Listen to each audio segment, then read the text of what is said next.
Inagiliwan sa social media ang reaksyon ng mga kabaro ng pulis sa Camarines Norte na pumasa sa bar exam. Narito ang report ni Hazel Alviar.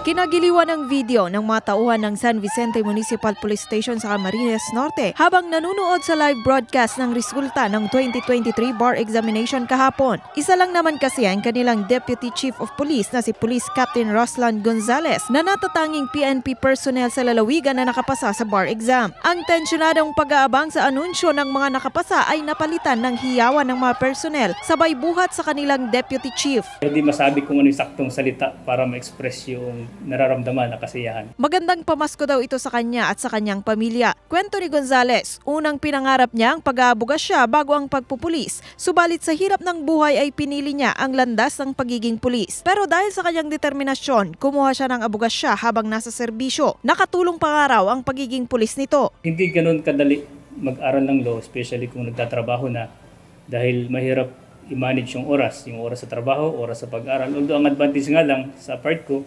yung inaaral ko sa law ay yun din naman ang ginagawa ko halos sa trabaho ko. Ipinagpasalamat din ito ang pagiging proud ng kanyang mga kabaro at subordinates na mayat-maya ang pagbati sa kanya. After retirement, plano ko pa rin naman mag-practice ng law or pwede din pumasok sa other government agency na kailangan ng trabaho ng lawyer.